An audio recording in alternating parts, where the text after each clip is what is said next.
frozen in time. That's how many visitors describe Hoi An. Indeed, as other cities in Vietnam grow and modernize in every direction, Hoi An manages to preserve its rich and colorful heritage without sacrificing vibrancy. The visitor is immersed in an intoxicating cocktail of history and culture, blending Chinese, Japanese, and European styles. Strolling along the riverbank and a network of canals and waterways, the traveler will discover old Chinese temples, clan association assembly halls, and a covered wooden bridge built by the Japanese.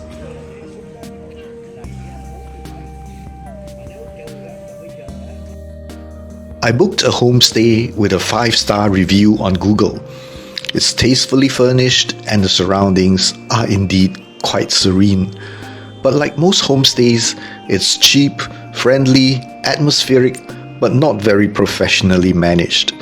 It's also not very conveniently located from the old town. You can see from the map that it's practically on another island on the Tubon River. It takes about half an hour to walk to the old town. I thought I had made a mistake, but I gradually grew to like this place. It's scenic and peaceful, good for contemplation and creative compositions.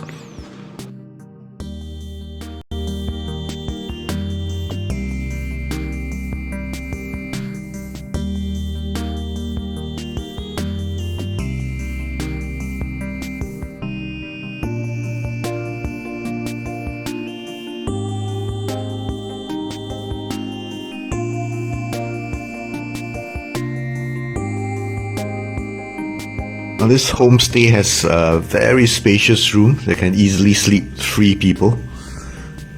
You can see it's very spacious. And the good thing about it is that it's got 2 balconies actually.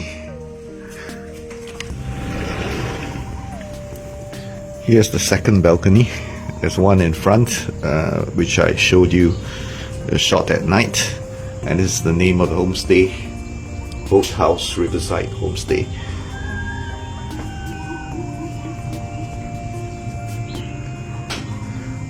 Okay, a bit rustic here, but I guess it's quite alright for its price.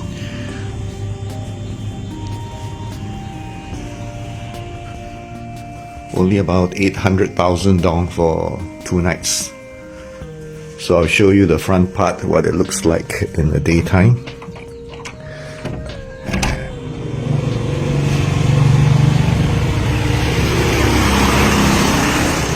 It's not actually a boathouse, but there are many boats here.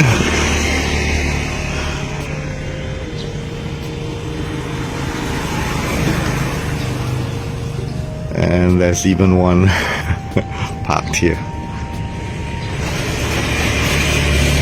A nice seat here, right in front of the room. You can just sit here, sip a drink, and watch the world go by.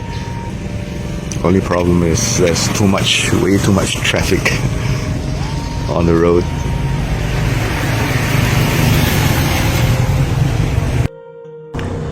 My only major complaint over here is that it's a bit too far from the city center. So it's a long walk over there, and you have to cross 2 rattling metal bridges. One of them pretty long, almost 300 meters I think, and they've got motorbikes coming in every direction, so it's challenging to cross the 2 metal bridges. That can be a challenge. So if you plan to just stay here and daydream, that's fine. But then if you want to go out to town often, then it can be quite a hassle.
This is the Old Town's iconic Japanese covered bridge.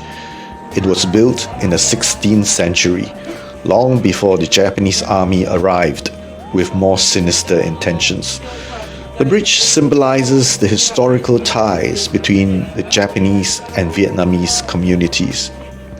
You have to buy a ticket to cross the bridge, but frankly, apart from the crowding, there's nothing much to see or experience here. The bridge actually looks better from the outside.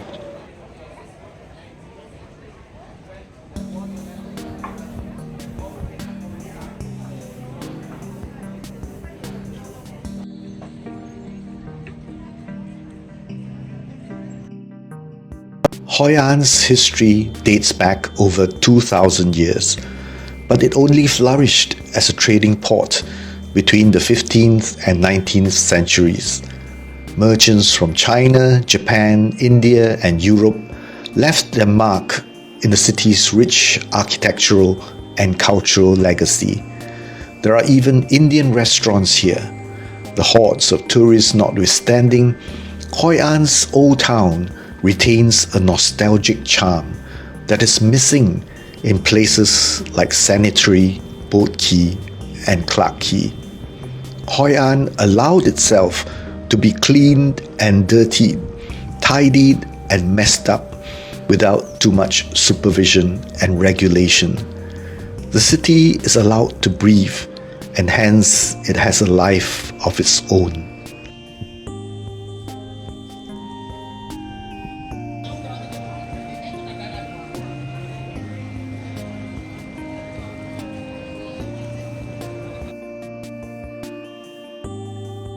From about 200 years ago, the Tubon River, which runs through Hoi An, started silting. Fortunately or unfortunately, navigation was hampered and Hoi An became a quiet backwater. As it did not serve much purpose during the war, the city pulled through relatively unscathed. The condition of the Tubon River today makes it suitable only for fun rides on decorated boats.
By night, the town transforms into a magical lantern-lit wonderland.